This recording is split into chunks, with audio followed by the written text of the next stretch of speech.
Merci à tous et bienvenue dans cette seconde partie de votre émission Avis de la diaspora sur les ondes d'Afro Web TV. Merci de nous recevoir chez vous. À vous tous qui nous regardez sur notre chaîne YouTube, vous êtes au bon endroit. Abonnez-vous si vous ne l'avez pas encore fait. Nous allons évoquer d'autres pans donc de cette indépendance, le Togo 66 ans après. On parlera économie, développement social et d'autres donc aspects donc de cette discussion que vous suivez de par le monde sur le www.afrowebtv.com. Je suis très honoré d'avoir aujourd'hui trois intellectuels de la diaspora qui réfléchissent sur les questions saillantes donc du Togo. Et avant donc d'aborder un autre pan, Dr Omarickson, je vais vous donner une minute pour rebondir rapidement. Allez-y. Oui, j'ai remarqué que je n'ai pas fini ma démonstration quand tu m'as posé la question. C'est que, est-ce que l'alternance est possible? J'ai dit oui et non. Pourquoi? Si les Togolais continuent de penser que nous sommes en démocratie, alors ils vont se mettre sur le chemin de l'élection pour atteindre l'alternance. Et donc, dans ce cas, il n'y aura jamais d'alternance au Togo. Parce que les sciences politiques sont claires là-dessus. Parce que les autocrates quittent rarement le pouvoir par les élections, deux autres moyens non conventionnels sont apparus par lesquels ils sont évincés. Ils parlent d'évincer. Ces deux moyens sont, un, le coup d'État, c'est la saisie illégale du pouvoir par les militaires. Deux, la révolte. Et la révolte populaire, elle est opérée par le peuple. Donc, si le Togo est une démocratie, donc l'élection est le bon moyen pour opérer le changement, pour opérer l'alternance. Mais si le Togo n'est pas une démocratie, mais une autocratie, alors là, il faut abandonner l'élection pour voir s'il peut y avoir le coup d'État ou bien s'il peut y avoir la révolte populaire. C'est ce que j'ai appris en sciences politiques. Et les auteurs de cette affirmation sont Andreas Kendall-Taylor, Natasha Lindstedt et Erika Franz. C'est des enseignants de sciences politiques à l'université aux États-Unis. Voilà. Donc, le Togo est clairement une autocratie. Et donc, si dans une autocratie, nous voulons l'alternance, nous devons revenir pour voir par quel moyen, par quelle méthode. Et la méthode exclut automatiquement ce qu'on appelle l'élection. Maintenant, ce que l'autre frère, le docteur des États-Unis a dit, c'est tellement important. Quand moi aussi, je vois encore des gens qui sont dans des idéologies aujourd'hui, moi, ça me fait pitié. Le régime là, c'est un régime nocif. Et pourtant, nous devons leur donner des offres. Que nous, quand vous allez partir, voici l'amnistie. Donc, on ne va pas vous saisir, on ne va pas vous arrêter, et on vous donnera ce qu'on appelle le safe landing. Beaucoup de choses qu'on peut leur accorder. L'essentiel est qu'ils quittent afin qu'il y ait une nouvelle équipe qui va développer le pays. Mais dit tout le temps que quand on va avoir le pouvoir, on va leur faire ceci, on va leur faire cela. C'est une gaminerie politique. C'est l'immaturité politique que de parler comme ça. Les Sud-Africains ont dû faire un deal pour avoir la démocratie, pour avoir la liberté chez eux. Beaucoup de pays, c'est le deal. Et nous, les Togolais aussi, nous devons apprendre des erreurs que nos grands frères avaient commises dans les années 90 et apprendre à faire des deals. Moi, j'ai fait la politique internationale. Je suis dans le domaine des deals politiques. Merci. On fait des deals, on part, on vient, on construit le pays. Voilà, merci. Je pense que Dr Kate va revenir sur ce sujet. Je vais vous donner une minute aussi, Monsieur Amédo, dites rapidement sur l'alternance au Togo. Est-ce qu'une alternance, puisque beaucoup se posent la question, et dans la lutte de l'opposition aujourd'hui, tout le monde veut avoir l'alternance. Réponse? Je crois que lorsqu'on est confronté à une dictature comme celle du Togo, où par le passé, l'histoire a montré que c'est vrai, deux façons pour accéder ou bien pour chasser un autocrate. Soit c'est un coup d'État militaire, les pays d'Amérique latine en ont connu beaucoup, ou bien c'est la révolution populaire. Ce qui font d'ailleurs aujourd'hui ce que certains appellent la plus vieille ou grande démocratie européenne, la France, c'est la révolution populaire de 1789. Faut pas l'oublier. D'accord? En tout cas, la démocratie dans sa forme moderne. Les gens se sont levés, ok? Ils ont coupé la tête à tous les monarques, ils ont coupé la tête, ils se sont soulevés parce que l'injustice était tellement grande et flagrante que le peuple s'est révolté. Maintenant, on peut l'éviter. On a vu dans certains pays, les populations ne sont pas allées jusqu'à couper, verser le sang de ceux qui les martyrisaient. Est-ce que c'est possible au Togo? Je pense que oui. Je suis de nature optimiste. Lorsque je vois, par exemple, Dr Katé est ici, Dr Katé, lorsque je vois l'appel lancé par une personne qui a travaillé dans ce régime et qui est très très proche, dans tous les sens du terme, de l'autocrate actuel, en la personne de Marguerite Nyakadé, ce qu'il a dit, ok, ce qu'elle a dit, elle n'appelait pas la population à la révolte. Elle demandait seulement au gouvernant actuel de faire en sorte que le Togo ne bascule pas dans la violence ou bien que les populations ne soient pas obligées, contraintes de se soulever au risque d'avoir beaucoup de pertes en vies humaines. Donc pour moi, une alternance est possible si les gouvernants actuels se ressaisissent. Mais si ils ne se ressaisissent pas, le bain de sang que beaucoup craignons risque d'arriver. Et c'est ça, c'est l'appel que nous devrons lancer aujourd'hui aux gouvernants actuels, dont le bilan, tout le montre, le bilan est catastrophique. Donc si on vous confie une mission, que vous n'arrivez pas à réaliser cette mission, c'est soit rendre le tablier, ok, pour qu'une autre équipe essaye de redresser la barre, ou bien vous refusez de rendre le tablier, vous restez là et vous serez malheureusement balayé avec toutes les conséquences que cela suppose. Merci, M. Medodi. Docteur Albert Katé, en une minute, de manière ramassée, quand vous voyez les réactions de part et d'autre, que répondez-vous? Oui, ce sont de très bons propos, absolument très bons propos. Pour ajouter à ce que M. Romarisan a dit, que s'il y a une démocratie, l'alternance est possible. Je le remercie d'avoir quand même dit que l'alternance sous le régime de Faure avec la démocratie est aussi possible. Parce qu'il y a des gens qui enlèvent cette possibilité, de ne pas cogiter là-dessus. C'est une possibilité. Toute hypothèse peut être démontrée. Bon, j'ai compris son analogie. Lui, il dit que s'il y a la démocratie, l'alternance est possible. Maintenant, pour ajouter à son analyse, c'est que s'il y a la démocratie, il devait élaborer sur ça. Vous voyez, donc, c'est quoi s'il y a la démocratie? C'est là, en fait, le problème. Et ça revient pour répondre aussi à monsieur Philippe quand il évoque les propos de Madame Nyakadé. Madame Nyakadé, elle est citoyenne, elle est togolaise, elle a le droit de s'exprimer et de réagir. C'est son droit constitutionnel. Et ce qu'elle a fait, moi je ne vais pas juger son propos, mais il y a aussi des gens qui peuvent aussi démontrer que peut-être ce qu'elle a dit, c'est pas parce qu'elle a dit ça qu'elle a totalement raison. Elle peut avoir raison à certains endroits et aussi pas raison sur certains propos. Mais donc, cela va de pair. C'est pour ça, nous tous, Togolais, nous devons essayer de colmater les brèches parce que nous voulons le faire ensemble. Parce que chacun a quelque chose à ajouter à l'édifice. Et la démocratie, en fait, pour moi, ce n'est pas, comme M. Philippe parle de les gouvernants, que les gouvernances. Les gouvernants, c'est qui? Ils vont te dire, les gouvernants, c'est le régime. Les gouvernants, c'est RPT. Le gouvernant, c'est uni. Pour moi, ce n'est pas ça, les gouvernants.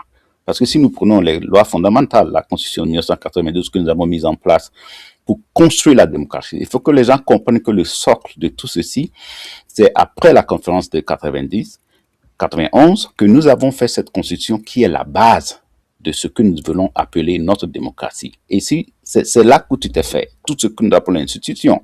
Donc, dans ce document, dans cette loi fondamentale, il n'est pas question de gouvernant qui est un parti unique. Ça n'existe pas. C'est l'inverse. Nous étions en train de quitter le parti unique pour aller au multipartisme et la démocratie. La démocratie que nous voulons construire, c'était pour la bonne gouvernance qui devait empêcher, corriger tous les problèmes que Mme Nyakadé a soulevés, qui sont les problèmes économiques, la corruption et tout cela.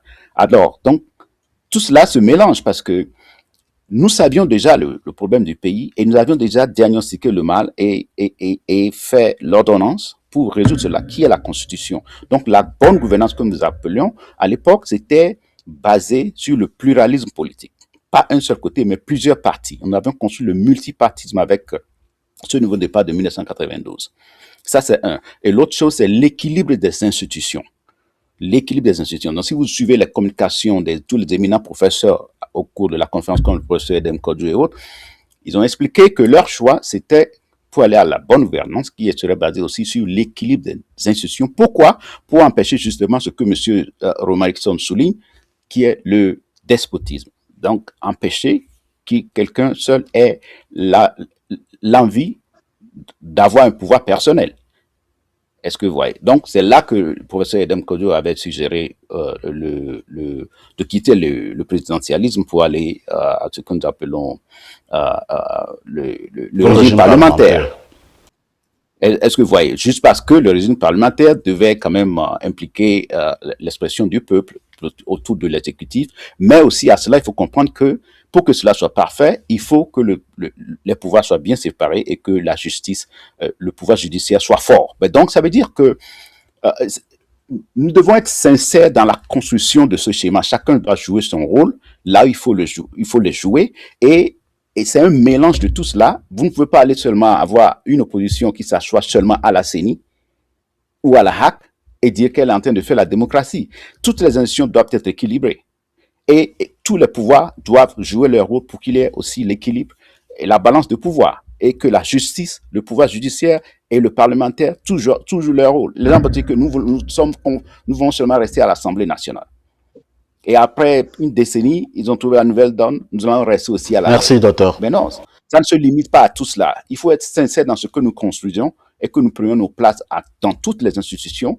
Et si nous ne le faisons pas, soyons sincères de le diagnostiquer et disons que faisons un nouveau départ, acceptons l'architecture, la structure que nous voulons et comblons les vides et avançons pour voir si ça va donner ce que M. Romarickson est en train de dire. Nous voudrons bien donc assez donc ces débats d'aujourd'hui sur cela, mais il y a d'autres questions que nous voudrons aussi aborder. Dr Romarickson, le Togo est face aujourd'hui à plusieurs défis en matière de développement tels que la pauvreté, le chômage, des inégalités sociales et l'accès limité aux services de base.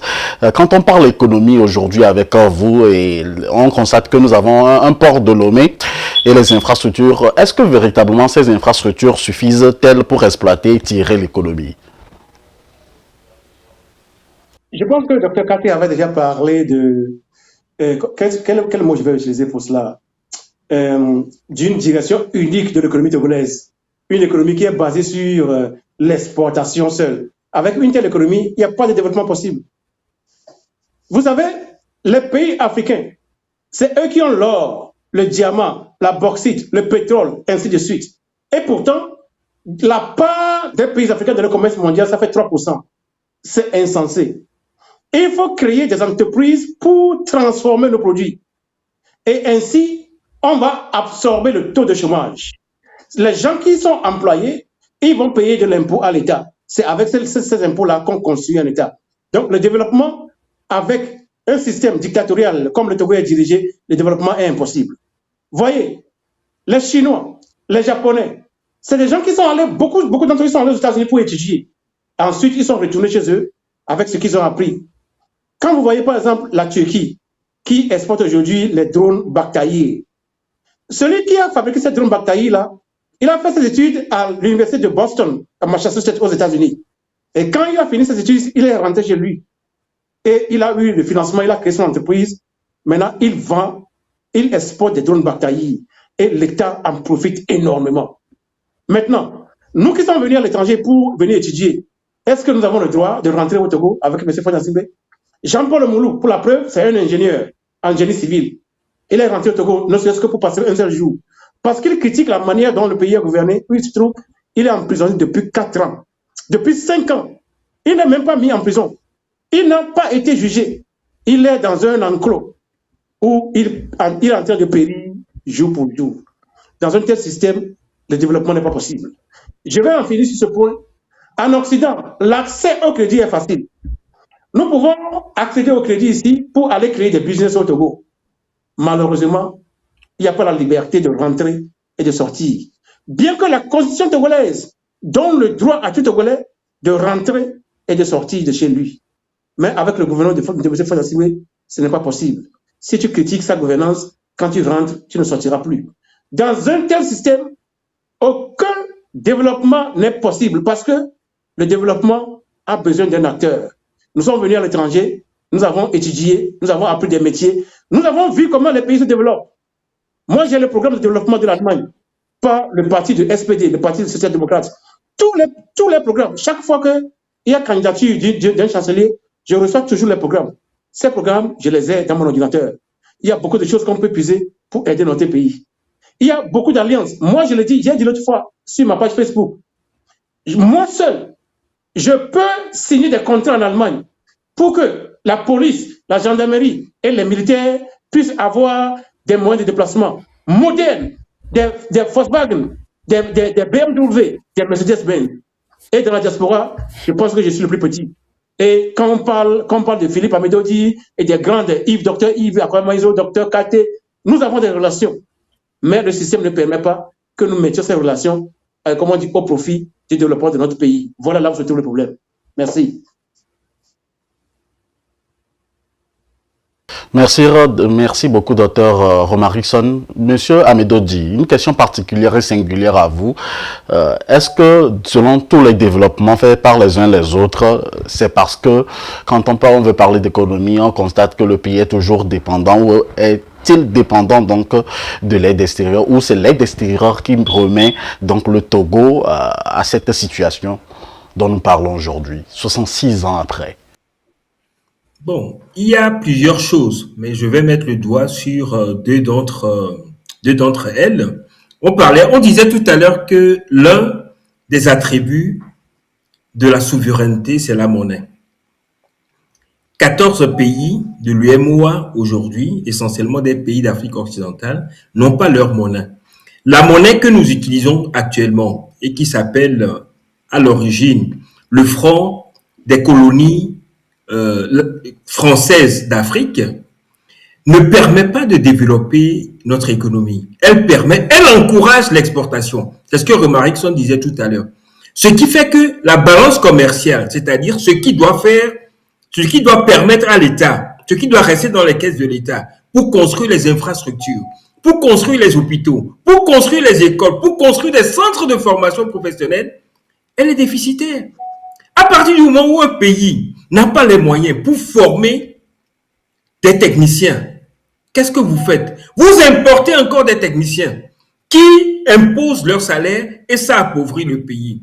Vous parliez, et on est en train de voir l'image du port autonome de Lomé, le PAL, l'un des plus grands ports en eau profonde d'Afrique occidentale. En 96 ou 17, est-ce que Fort Essozinam Gnassingbé, l'actuel, ça n'a rien à voir, hein, docteur Kate, avec l'échec imputé à l'opposition togolaise de la conférence nationale souveraine. Parce que Fort n'était pas, et aucun opposant, à mon entendement, n'a demandé à Fort d'aller brader le port autonome de Lomé au raciste français Vincent Bolloré, d'aller lui faire une concession en échange de quoi? De la promotion de sa campagne grâce aux médias du milliardaire français.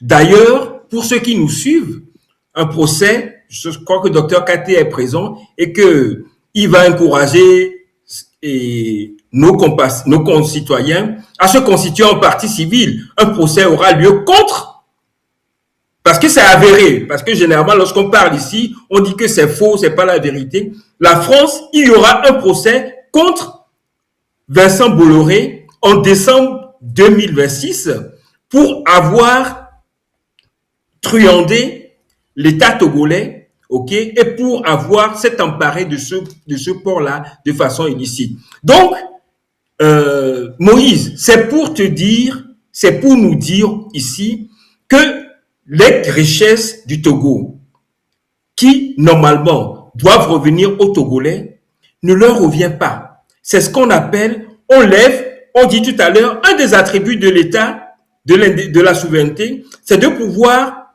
prélever des impôts. Le port, c'est le point de passage des biens à l'arrivée et aux sorties du Togo.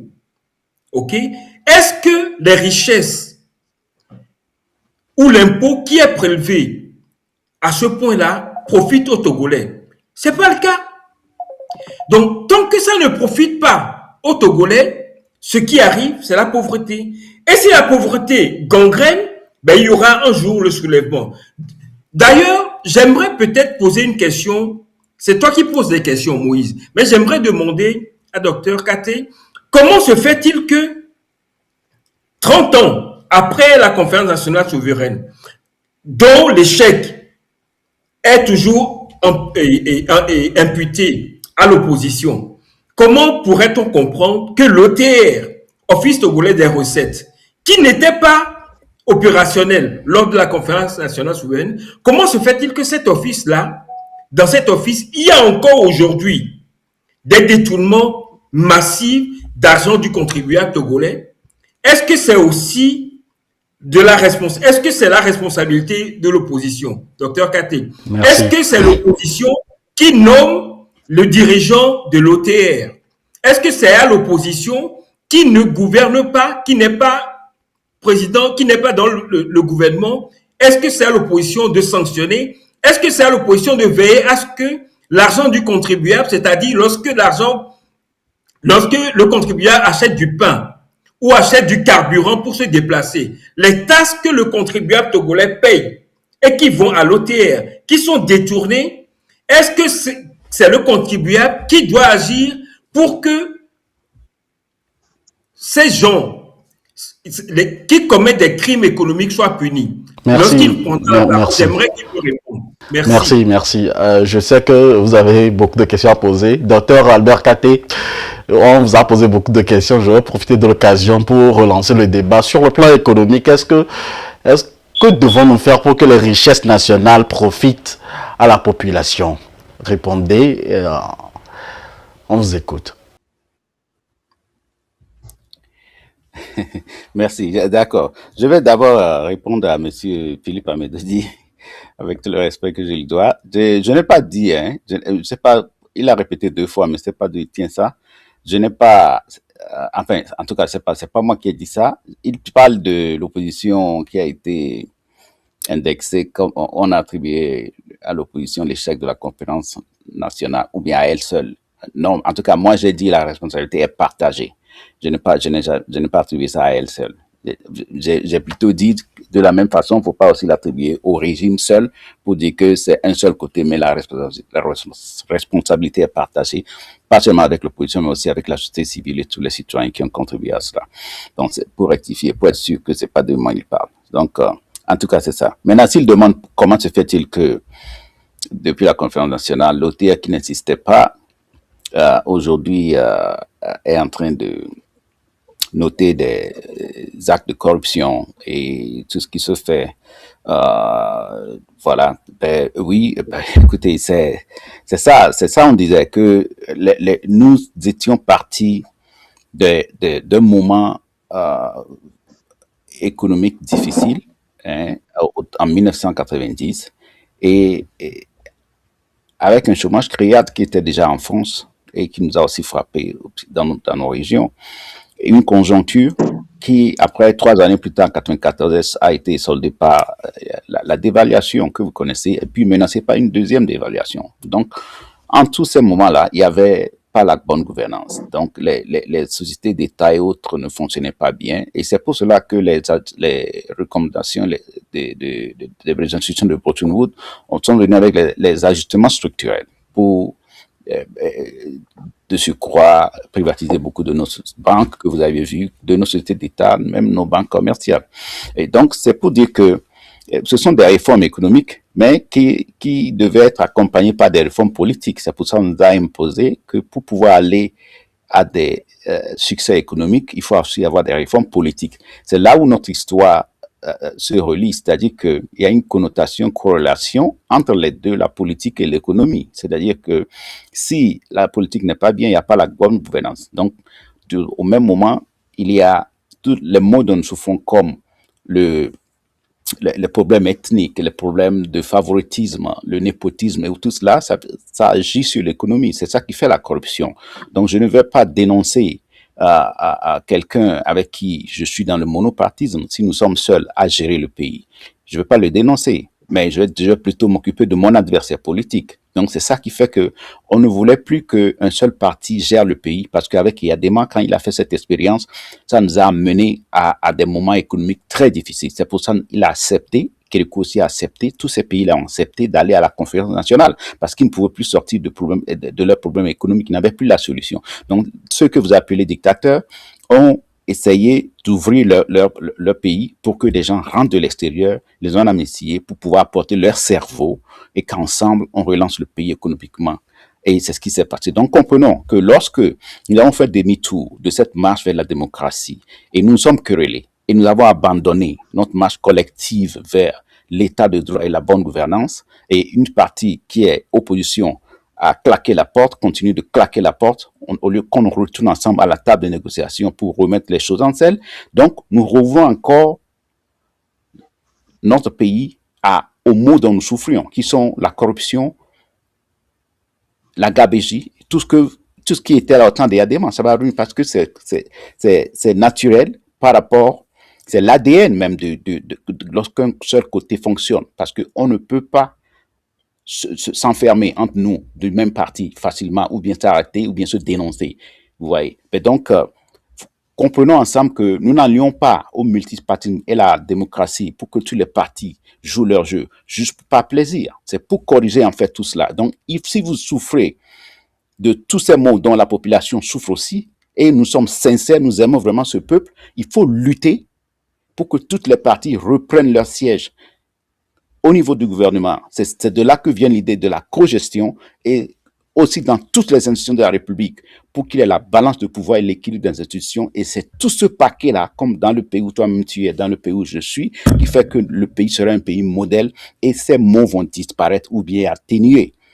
Mais continuer dans la logique de la chaise vide, continuer dans la logique de l'animosité politique, c'est retourner à la période d'avant 90, parce que ça ne peut jamais donner l'éclat et l'essor économique que nous voulons, ni la transparence.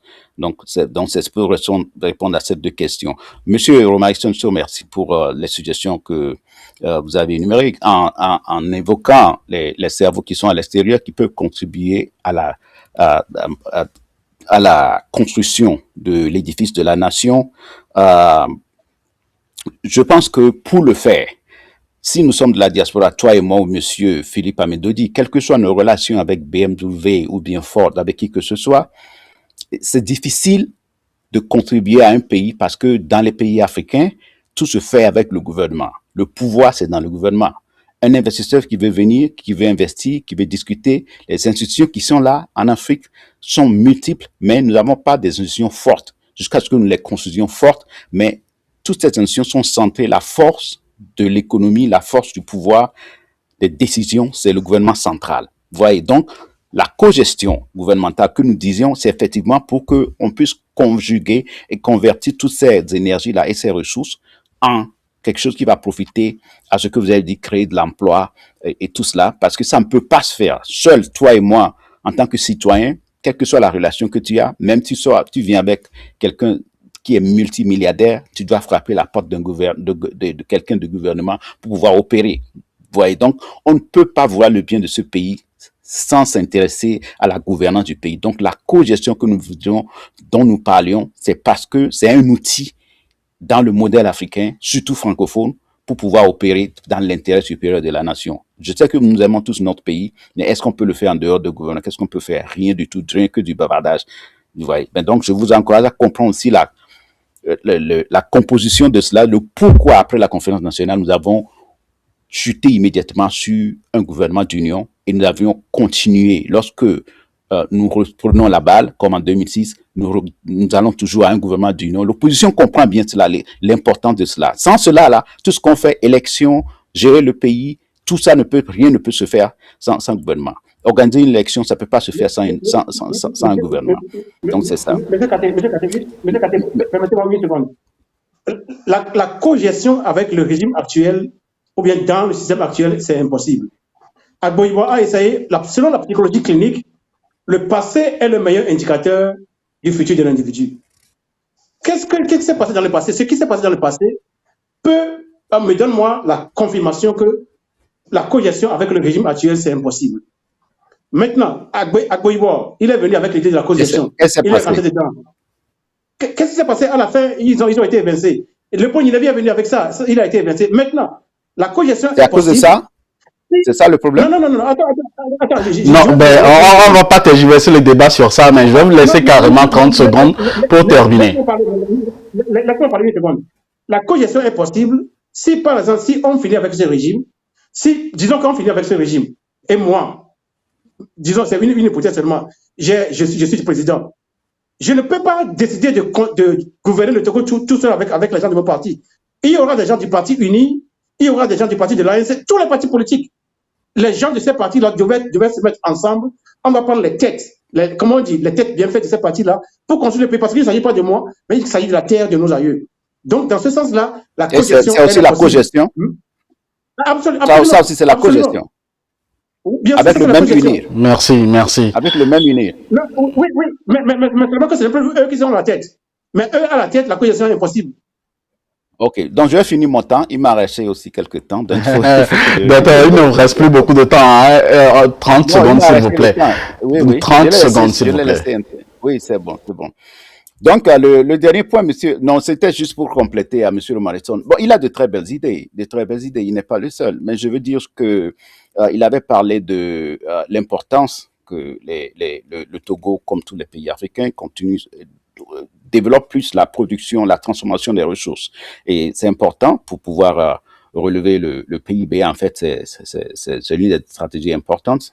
Et je voulais juste ajouter que le Togo, je pense que le Togo a compris cela. Parce que si tu te rappelles le pôle 2 du PND, lorsqu'ils étaient dans cette histoire de PND, le pôle 2, effectivement, c'était sur les transformations agroalimentaires et industries extractives. C'était ça. Ils avaient 3 pôles. Dans le deuxième pôle, c'était ça. Sauf que, comme on le dit, tout ça, toute idée est bonne, mais pour que ça profite mieux à la population, il faut qu'ensemble, chacun mette sa main à la pâte. Mais ce que vous dites, c'est que vous le feriez.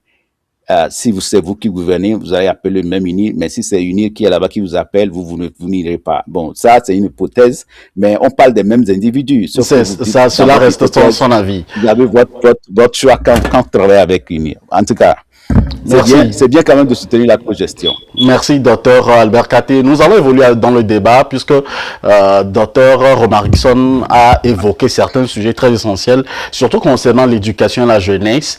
Vous avez évoqué donc la fuite des cerveaux. Aujourd'hui, on constate que le vendredi dernier, le président du conseil, son excellence Forest Zimna Nyassingbe, a encore coupé un nouveau ruban pour inaugurer de nouvelles structures au niveau donc de l'université de Kara. Alors, pourquoi est-ce qu'aujourd'hui, il y a de l'espoir pour donc la jeunesse togolaise? Pourquoi la jeunesse togolaise prend des clics et les claques pour venir à la diaspora ou chercher mieux toujours ailleurs, malgré donc les diplômes qu'ils ont à leur disposition? Docteur Romarickson. Monsieur Moïse, j'aimerais te décevoir en te disant que ce qui est à Kara là-bas, ce n'est pas une université. Moi, j'ai fait l'université de Lomé. J'ai enseigné ici de la maternelle jusqu'à l'université. Ce que nous avons à Lomé, ce que nous avons à Kara, ce n'est pas des universités. Ça ne remplit pas les normes, les standards internationaux. Ce n'est pas dedans. Une université où le professeur vient dicter le cours. Quand moi j'étais en première année et en deuxième année de sociologie, le professeur venait, il dictait le cours, on copiait pour aller à la maison. Ça, c'est pas une université. À l'université, les cours sont mis sur le net. Avant même que le semestre ne commence. Tu vas, tu tires tous tes cours. Tu lis les cours à la maison, le professeur vient, il vous explique. C'est pourquoi vous comprenez. C'est pourquoi il y a une grande différence entre le niveau de notre pays et le niveau d'ici. Mais il faut voir le réfectoire à l'université de Kara. Il faut voir les bâtiments. Ça ne vaut même pas les bâtiments d'un collège ici. Ça ne vaut même pas le bâtiment d'un collège ici. Et ça, on ne peut pas appeler ça des universités. Et donc, ça, c'est la première chose. Maintenant, les rubans. Ce régime en coupe tous les jours. Maintenant, après 4 ans, 5 ans, qu'est-ce qu'on voit? Il n'y a rien. À l'université de Lomé, il n'y a même pas de toilettes. Celui qui a déjà allé à l'université peut venir me défier. Moi, j'ai fait 2 ans à l'université de Lomé. il n'y a même pas de toilettes. Les toilettes sont cassées, elles sont casseuses. Quand tu as besoin, en tant qu'étudiant, tu dois aller dans la brousse pour te satisfaire. Ça, c'est pas des universités. Il faut qu'on sache ça. Nous avons des intellectuels, nous avons de bons enseignants. Je remercie Dieu. La majorité d'entre eux, c'est des gens qui sont venus à l'extérieur pour étudier. Si moi, j'étais encore à Lomé, j'étais en deuxième année, je vous assure que chaque jour, très souvent, on amenait les policiers, les gendarmes pour venir nous taper à l'université. On courait comme des lapins devant eux. Et à un moment, moi, j'ai fui pour venir continuer mes études ici en Occident. Donc, appeler ça des universités, c'est une erreur. Maintenant, nous devons construire des centres de formation. Aujourd'hui, c'est la technologie qui permet le développement. Nous devons construire des centres de formation. Les gens ne sont pas obligés d'aller à l'université. En Allemagne, il y a à peine un petit pourcentage des gens qui sont allés à l'université, mais le grand pourcentage, c'est des gens qui ont appris le métier. Donc, on prend ceux qui sont allés à l'université, on prend beaucoup qui ont appris le métier, ils sont ensemble dans une fabrique, dans une industrie. C'est eux qui créent les Mercedes-Benz, c'est eux qui créent beaucoup de choses. Allez à Mercedes-Benz, à BMW, à Volkswagen, ce ne sont pas des docteurs qui créent les machines, c'est des gens simples qui ont fait des formations. Nous devons créer des centres de formation, des écoles normales, des écoles de formation. Voilà des choses que nous devons créer pour pousser la jeunesse, pour donner un outil à la jeunesse. L'homme est un homo faber, un être qui crée. Et le Togolais, c'est un individu très ingénieux. Vous avez un jeune Togolais qui crée la voiture déjà. Il va au dépotoir, il prend des trucs, il crée la voiture. Il y a un Togolais qui a créé l'autre fois un garbage can. Garbage can, I don't know how to say that in French. Et c'est automatique. Le truc s'ouvre de lui-même. Il peut s'ouvrir à la commande, il peut se fermer à la commande. Un jeune élève Togolais. C'est comme ça, les Togolais sont ingénieux. Il suffit de créer l'atmosphère dans laquelle ces gens peuvent prospérer. Et vous allez voir que dans 5 ans, 10 ans, le Togo va rivaliser avec beaucoup de pays. Et moi, j'ai foi en mon peuple. Je sais que le Togo ne sera pas là, ne sera pas à ce niveau pour toujours. Très bientôt, quand le pays sera ouvert, la jeunesse aura les moyens et le développement sera là. Merci, Dr Romarickson. Monsieur Amédodi, à vous, où en sommes-nous avec l'éducation de la jeunesse et surtout l'emploi? Malheureusement, nulle part. Comme Romarickson vient de le dire tout à l'heure, il y a même des rapports récemment de l'UNESCO qui recommandent à ces pays d'Afrique de plutôt créer des centres de formation professionnelle. OK? Donc moi, que fort, je sais pas, le type d'études universitaires que lui-même a fait, mais c'est les premières pierres qu'on pose, juste pour ameuter la presse, pour être visible, pour faire de la promotion, pour faire de la communication. C'est pas ça qui va faire avancer nos pays. Les bicyclettes. Je ne sais pas si au Togo, il existe même une usine qui fait le montage des bicyclettes. Les amis, je recommence. Docteur Katé, est-ce que dans ton pays, il y a une unité qui monte les bicyclettes, c'est-à-dire le cadre, les roues sont produits ailleurs, ok? Je parle même d'assemblage, juste assembler et les mettre à disposition. Est-ce que ça existe au Togo? Les amis, il ne faut pas blaguer. OK? Aujourd'hui, on parle d'un monde où le déplacement, la communication, elle est même numérique. OK? Nous, on n'est même pas capable de le faire physiquement. Et nous parlons de développement. La jeunesse a besoin de formation professionnelle. Romarickson l'a dit tout à l'heure. Ceux qui font avancer les pays dans lesquels nous sommes, à 80%, voire plus, ce sont des techniciens, des gens qui ont été formés dans des centres de formation professionnelle et non à l'université. Il faut des universitaires, pour parfois standardiser les choses, pour aller plus loin. On parle même de recherche, recherche expérimentale, j'ai oublié le nom, des recherches beaucoup plus poussées. Ça, c'est peut-être le travail d'un universitaire, mais dans les pays développés où nous vivons, vous allez remarquer que le développement, le progrès, lorsque l'ingénieur, l'informaticien ingénieur, qui a fait 10 ans, 15 ans à l'université, invente une nouvelle façon de construire le véhicule. N'est-ce pas un technicien, ok, quelqu'un qui a fait une formation, qui va assembler, qui va faire la carrosserie, qui va construire, qui va assembler les moteurs? C'est pas l'universitaire. Donc ça se complète. Moi, j'aimerais bien que si les Togolais nous suivent, si les Africains nous suivent, il faudrait faire tomber ce complexe-là de dire que tout le monde doit aller à l'université. D'ailleurs, et je chute par là, lorsque vous voyez les conducteurs des émigrants au Togo aujourd'hui, vous savez que la moitié au moins dans ces conducteurs-là, conducteurs de moto, sont des universitaires. Ok?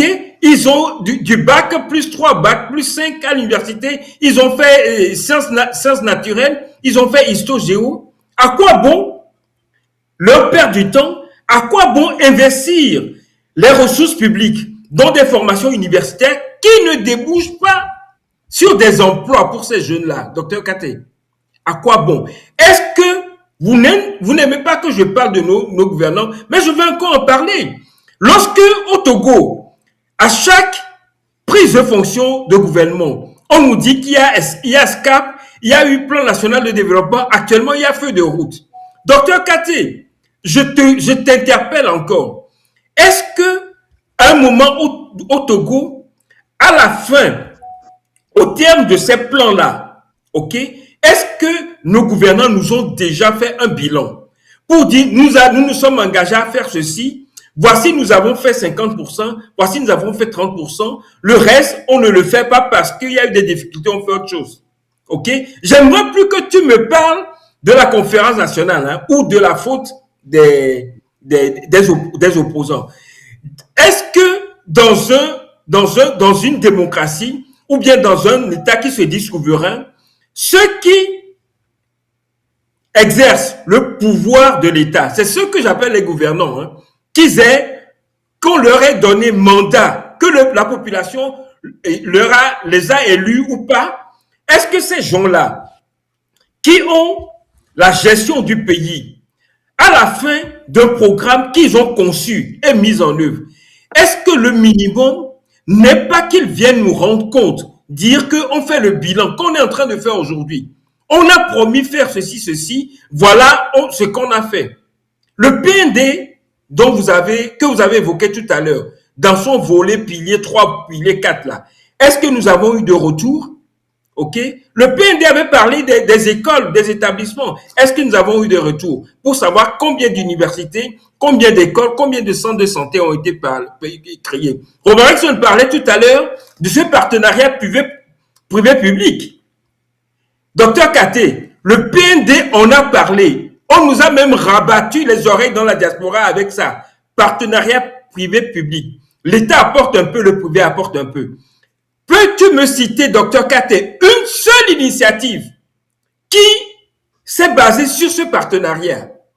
Donc, arrêtons d'enfumer les gens. Il faudrait que nos gouvernants, c'est-à-dire ceux qui exercent le pouvoir politique et économique au Togo et judiciaire au Togo, se ressaisissent. Merci, monsieur Amedodi, merci à vous. Docteur Kate, je ne savais pas que vous faisiez partie donc du gouvernement, sinon vous êtes un acteur allié du gouvernement, mais vous avez eu donc toutes les questions posées par vos compatriotes togolais. Aujourd'hui, je voudrais savoir votre alliance avec le gouvernement en place. Et on vous a invités tous comme des co-débatteurs sur ce sujet puisque vous êtes des intellectuels de la diaspora. Dites-nous, docteur Kate, éducation, jeunesse, avec les nouvelles structures que nous avons à l'université de Kara, qu'en dites-vous votre analyse? Non, ben, je ne sais pas aussi, hein. Je ne sais pas pourquoi les gens me parlent comme si je suis un membre du gouvernement. Je ne suis pas membre du gouvernement. Mais je suis juste curieux, hein. Monsieur Romain-Exxon et monsieur, avant de leur répondre, monsieur Romain-Exxon, monsieur Amedodi, vous pouvez ne pas répondre, hein, juste une seconde. La dernière fois, vous êtes parti à Lomé, au Togo, comme vous avez parlé de votre université là, et autres là. Docteur Kate, s'il vous plaît, on ne va pas faire ce jeu de ping-pong de questions, répondez à mes questions posées. C'est pour ça, en fait, je refusais à ce qu'on pose, à ce que vous posiez des questions. Vous connaissez donc à peu près donc le conducteur, s'il vous plaît. Allons-y sur des questions pour lesquelles tous les Togolais veulent avoir des réponses et réfléchir ensemble. Docteur Kate, vous avez la parole. Il n'a qu'à poser la question, il n'y a pas de problème. Non, docteur Omarison, je vais revenir à vous.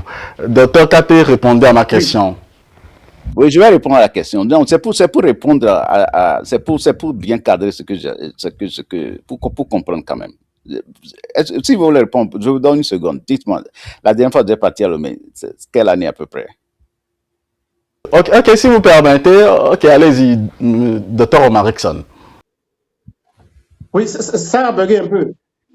Docteur La Omarison. dernière fois que vous êtes rentré à Lomé pour voir votre université, ça fait combien d'années à peu près? Moi, je suis allé à Lomé, ça fait 20 ans. Et on ne me permet plus de rentrer chez moi au Togo parce que j'ai dit que la gouvernance n'est pas bonne. J'ai deviné quand même. Et monsieur Amedodi, vous êtes libre de ne pas répondre aussi. Hein? En 2020, j'étais au Togo. Ok, pour vous. Ok. Oui, pour vous, mieux encore, et j'ai rencontré, s'il nous suit, professeur, le président de l'université Kokoroko. En 2017, j'étais impliqué dans une organisation qui consistait à rapprocher la diaspora avec les autochtones. J'étais même sur le campus. On a invité nos frères de Kara qui ont logé sur le campus de Lomé. Et j'ai été sur le campus les voir. Je sais de l'état dans lequel, en 2017... vous étiez au campus en 2020? Je disais en 2017, j'étais parti dans le cadre d'une opération qui impliquait les deux universités. C'est lamentable. 2020, j'étais encore au Togo et j'étais sur le campus dans le cadre d'une activité tout à fait, en 2020. Ça fait 6 ans et les choses n'ont pas changé. Docteur Kate, si vous estimez que parce qu'on n'a pas récemment été au Togo, qu'on ne connaît pas la réalité du pays, là, ce serait grave. Parce que moi, là, ceux qui m'ont enseigné la politique du Togo à l'université à Bremen, ils ne sont jamais allés au Togo, hein, c'est dans la bibliothèque. Hein. Merci. On va fermer ce chapitre, docteur Kate, s'il vous plaît. Avançons avec le débat. Nous avons beaucoup de facteurs à aborder. C'est important. On ne bavarde pas aussi. Il faut qu'on soit réaliste. C'est pour ça que j'ai demandé. Donc, pourquoi la question alors? Bon, ça nous amène d'autre part. Docteur Kate, s'il vous plaît. Non. Répondez à la question. Répondez maintenant à la question, s'il vous plaît. Non, c'est bon. Oui, effectivement, c'était juste pour voir l'assertion que vous aviez faite, si c'est basé sur votre propre expérience. Donc, comme M. Robinson l'a dit, lui n'a pas vu ça il y a 20 ans, mais son assertion, c'est pas juste ce qu'il a vécu, mais c'est ce qu'il pense de la chose. Mais vous aviez été et vous aviez la possibilité de comparer ce que vous aviez vu dans le passé et puis ce que vous avez vu en 2017 et en 2020. Donc, moi, je respecte votre assertion. C'est vous qui connaissiez. Monsieur Kate, non. Monsieur Kate, non, s'il vous plaît. Aujourd'hui, nous sommes à l'heure de la, comment l'appelle-t-on? Information technology. Je peux être ici aujourd'hui et je sais ce qui se passe à l'université de Kara. Il suffit d'aller sur YouTube et taper l'université de Kara. Vous allez voir les chambres, vous allez voir les salles de cours, vous allez voir tout. Et vous allez tout voir. Moi, je vois tout. Il n'y a rien là-bas. Les toilettes, c'est bon.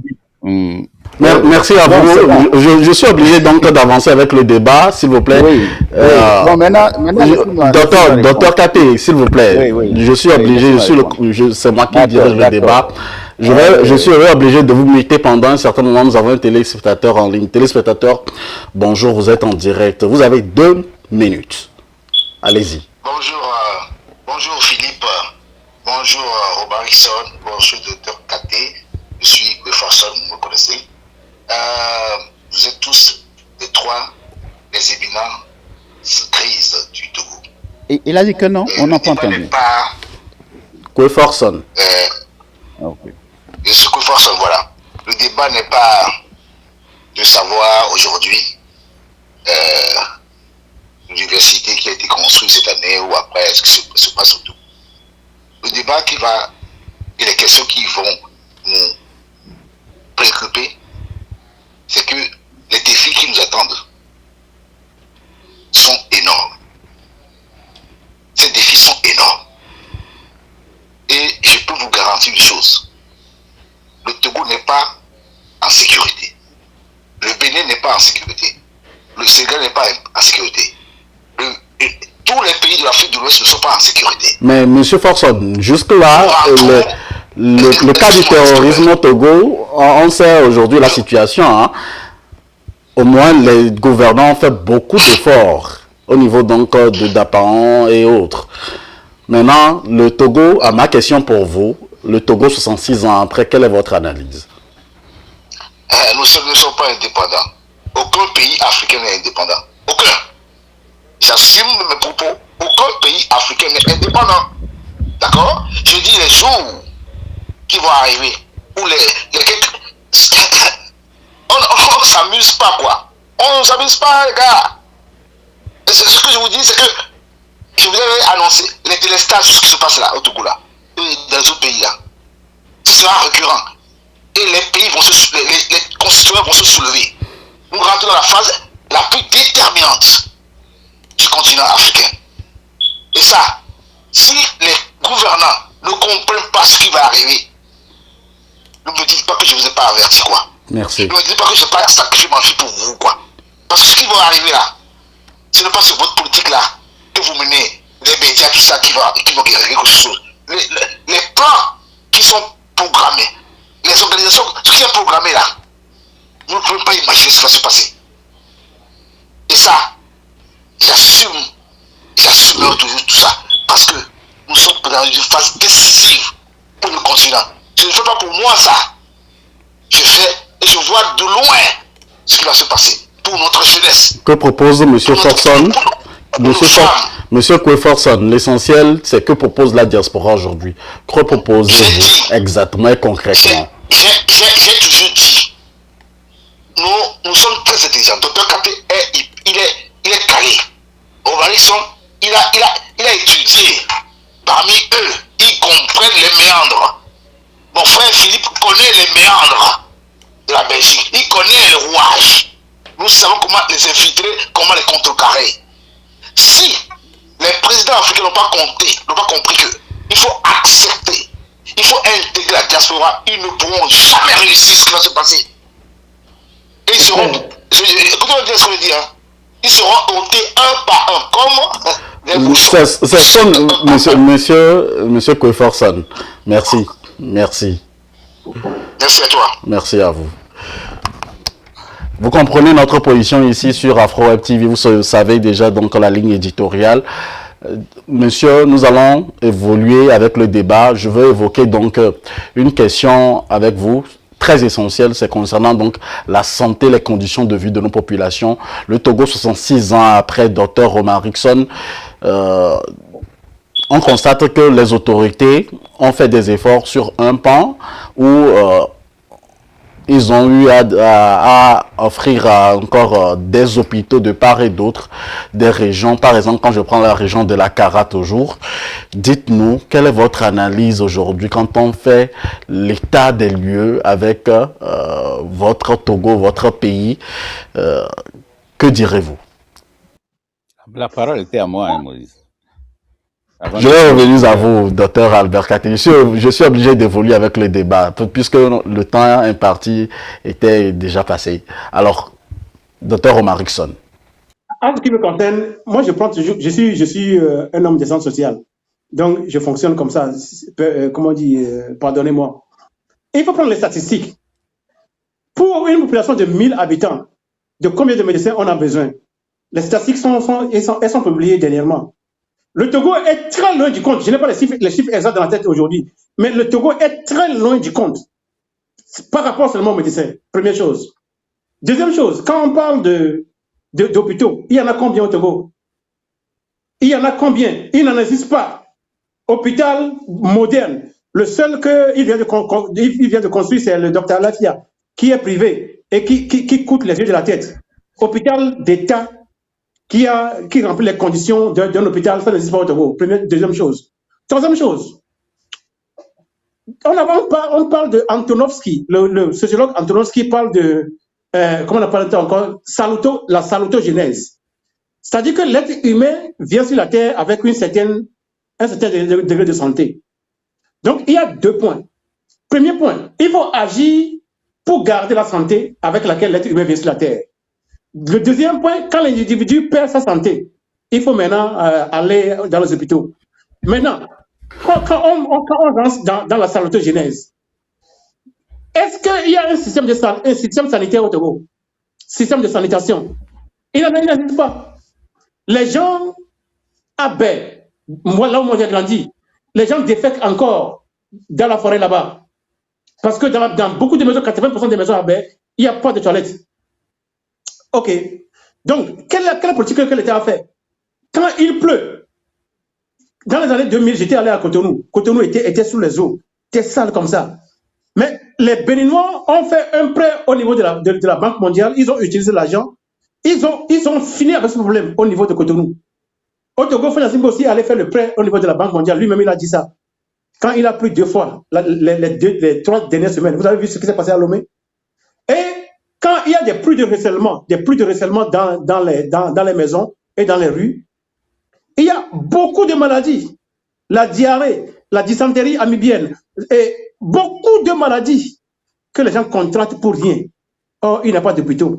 Et donc, c'est la mort qui s'ensuit. Donc, je voudrais vous dire que sur le plan sanitaire, le Togo est un échec criard.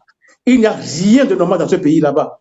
Il n'y a rien dans ce pays là-bas. Au CHU, quand les gens vont là-bas, on leur demande d'acheter le gant. Il y a un monsieur qui est malade l'autre fois. Il faisait une tension. La tension artérielle était de 190. 190. Il était presque de la mort. Il était à 2 doigts de la mort. On l'a amené sur le brancard. On l'a amené au CHU là-bas. Il a fait 4 heures sur le brancard. 4 heures. Aucun médecin n'est venu le voir. Parce que les médecins, ils sont débordés. Il n'y a pas de structure d'accueil moderne. Vous avez vu le bâtiment? Le bâtiment du CHU, c'est crasseux. Vous avez vu la machine? Des fois, quand on fait des opérations, il faut taper sur la lampe avant que la lumière ne vienne. Et des fois, il faut que les élèves médecins prennent la porte avec la main, parce que la porte ne se ferme pas, afin qu'on puisse opérer les gens dans la salle d'opération. Et c'est ça que vous appelez hôpital? Sur le plan sanitaire, ceux qui gouvernent le Togo, ils sont un échec total. Et donc, nous pensons à un Togo de demain. Il faut écrire un plan sur le plan, il faut faire sur le plan sanitaire, il faut faire un plan. Combien de médecins on a besoin? Il y a beaucoup de médecins togolais en France, en Allemagne, aux États-Unis, ainsi de suite. Comment est-ce qu'on peut les amener au Togo? Maintenant, il faut construire des centres. Moi, je le dis, il y a 5 régions au Togo. Moi, à leur place, j'aimerais construire dans chaque région un hôpital de référence, un grand hôpital de référence, 5 dans 5 régions. Et ensuite, je vais construire des hôpitaux secondaires dans les villes, dans les préfectures, ainsi de suite. Et comme ça, on va faire venir les médecins togolais qui sont à l'étranger, ils vont travailler là-bas. Mais eux, ils gouvernent pour rester au pouvoir. Moi, j'ai compris que gouverner, c'est servir. Celui qui gouverne, il doit servir le peuple. Le mot ministre veut dire serviteur. Mais pour eux, le ministre, le président, ainsi de suite, c'est des esclavagistes qui s'asseyent au-dessus, sur la tête de leurs esclaves. Ils n'ont pas encore compris la réalité. Donc, sur le plan sanitaire, comprenez et soyez-en sûrs que ce régime est un échec total. Voilà ma réponse à votre question. Cela reste votre point de vue. Monsieur Amedo, dites-vous? Écoutez, pour être souvent en contact avec des médecins au Togo, le plateau technique, on l'a dit tout à l'heure, le plateau technique n'est pas fourni du tout. Vous savez, je raconte souvent cette anecdote-là.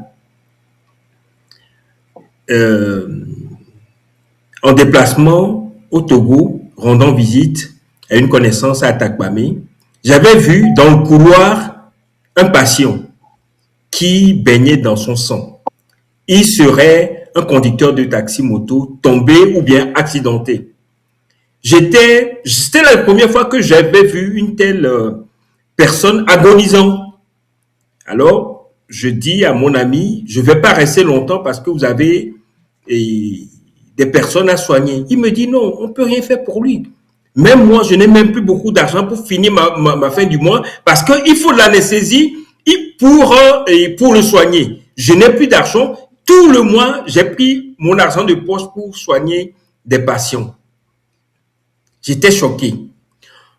Je rentre à Lomé le lendemain, je téléphone et je dis à mon ami, est-ce que... il me disait, alors je dis, comment vous allez faire pour l'aider? Il m'a dit, on attend qu'un de ses parents se rende compte qu'il ne revient pas et qu'il vienne à l'hôpital, qu'il vienne le chercher, qu'il donne l'argent pour qu'on puisse acheter de l'anesthésie, de compresses et du fil. Apparemment, il avait des coupures. Il faut une opération. Le lendemain, je rentre, je téléphone. Est-ce que vous avez pu sauver le patient? Il m'a dit non, il est décédé.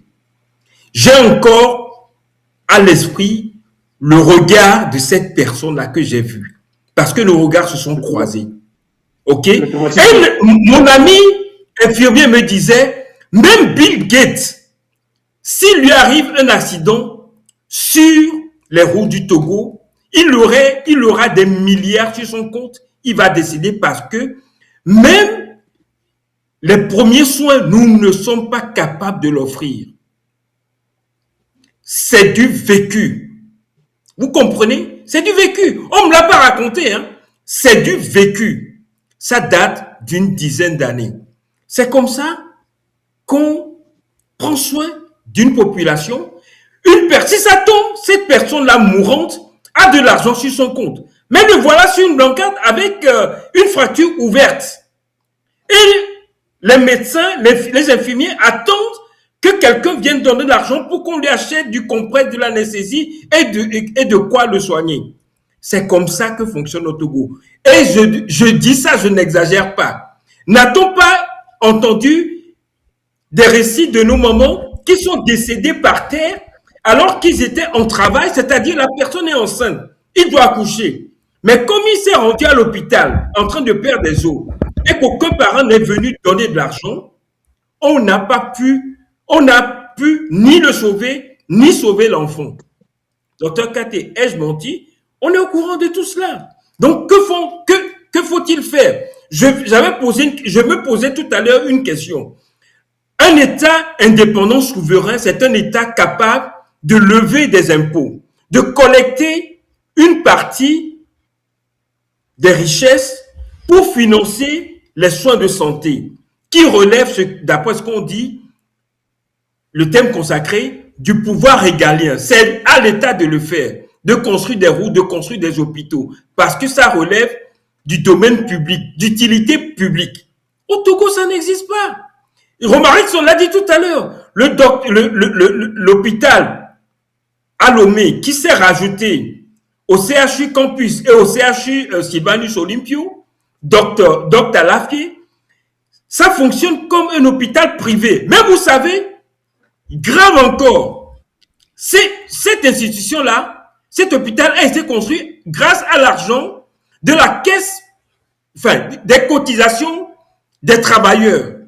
Comment est-ce qu'on peut penser que dans un pays, celui qui... Monsieur Medodi, avez-vous les preuves?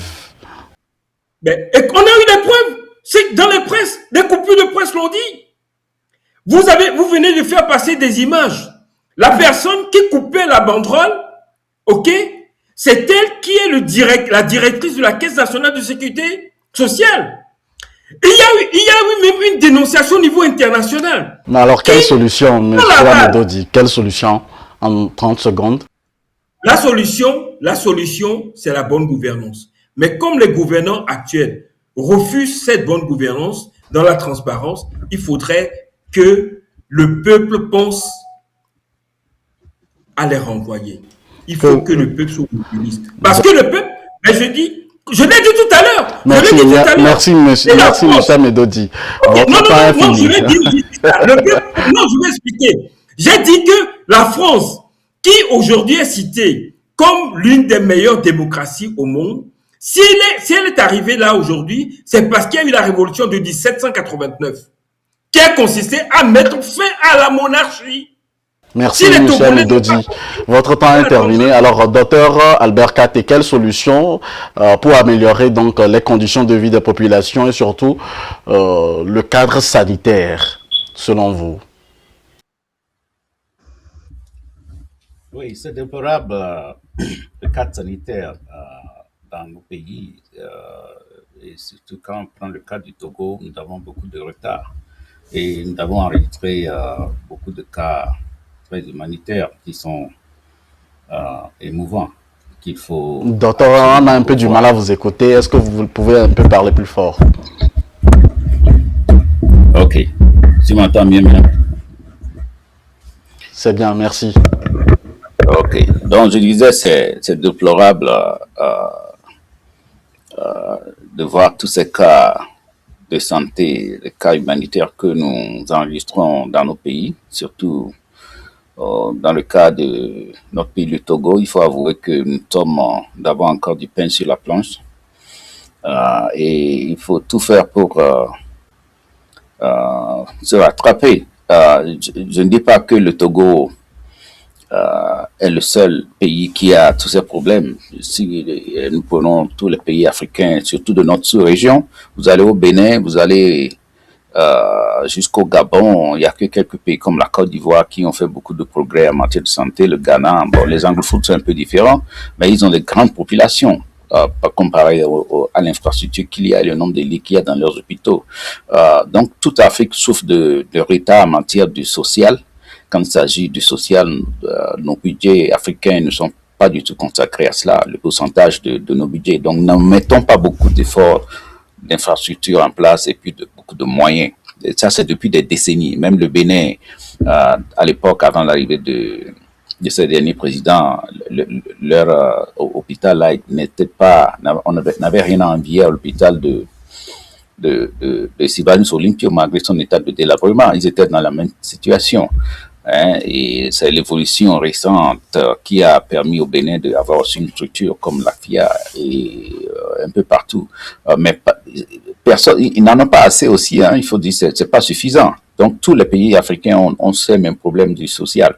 Mais ce que nous disons, c'est que Monsieur Amedodi l'a bien souligné, que l'État a la responsabilité de collecter des fonds et pour construire cette infrastructure. Donc pour que l'État en fasse plus, il faut que le pays marche pour qu'il ait plus de ressources et qu'il puisse construire plus d'hôpitaux et de routes et tous les cas sociaux, les couvertures sociales, d'assurance médicale pour que les gens n'aient plus à attendre quelqu'un de payer pour eux.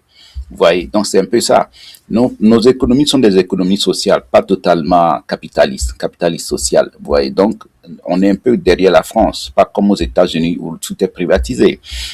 Ici, c'est un peu différent. Mais chez nous, nos populations sont pauvres et c'est le socio-capitalisme qui est bien pour eux parce qu'il faut aider les Togolais. Les gens n'ont pas les moyens. C'est à peine ils arrivent à joindre les deux bouts. Donc, le ministère des Affaires sociales et de la Santé avait toujours cette responsabilité d'assurer les premiers soins aux gens. Vous savez, moi, mon papa était DG des Affaires sociales. Et à l'époque, au temps de la conférence, un peu avant tout cela, et c'était garanti. Quand tu vas à l'hôpital, c'est le service des Affaires sociales qui te donne le bon et on te donne le premier soin gratuitement. C'était au temps de mon vieux. Vous voyez, donc, je connais tout ce problème. Et l'état d'élaboration et de changement du système, il faut dire que nous faisons déjà bien, nous voudrions améliorer. C'est ce que les gens doivent comprendre. Et si vous vous rappelez au temps de la conférence, il y avait une communication qui était sortie pour le ministère de la Santé et Affaires sociales. L'ambassadrice de France avait versé des larmes. C'était une communication qui venait un peu de ce que je connais. Mais c'est pour dire que l'objectif, c'était d'améliorer nos vies, pas de regresser. Et tout le mal que nous avions fait, c'est qu'on s'est querellé et chacun est parti dans sa route. Au lieu de revenir, on continue comme ça, sachant pertinemment que si on continue chacun dans sa route à jouer opposition, pouvoir, animosité, l'économie ne fonctionnera pas bien. Et ceux qui seront privilégiés, eux seuls, ils seront privilégiés. Ceux qui auront un peu, il y aura un peu ici, un peu là-bas, mais le pays va avancer. La continuité de l'État. Vous voyez, c'est parce qu'on refuse de s'entendre que l'État va être bloqué. Non, ça avance mais au désavantage de nos populations. Des gens seront désavantagés. C'est pour ça que nous appelons au dialogue social, pour pouvoir reprendre cette discussion et remettre le pays en selle. Mais ceux qui continuent de pousser, c'est ce qu'on faisait depuis les 30 ans, hein. On ne veut pas s'entendre, on ne veut pas amnistier, on ne veut pas reprendre le dialogue pour faire le deal, mais on a toutes les énergies pour parler de la prochaine élection qui sera certainement contestée et après, l'économie sera bloquée, on rentre dans la contestation, les investisseurs ne vont pas arriver, il y aura le chômage et l'animosité continue, le favoritisme, le peu de ressources que l'État fait. Bon, on fait le peu de travaux, les anciens travaux perdent encore leur qualité, on fait des réformes et ça continue. Mais on n'avance pas. Mais si nous travaillons ensemble, nous voulons relancer ce pays, c'est que nous allons remettre la balle à zéro et puis le faire. Se plaindre ou bien recenser les problèmes qui sont tellement sensibles. Vous passez une journée, vous passez un mois dans les émissions de M. Ferdinand Ité, je pense qu'il va vous en fournir. Il y a beaucoup de journalistes qui ont beaucoup d'informations sur beaucoup de ces problèmes-là.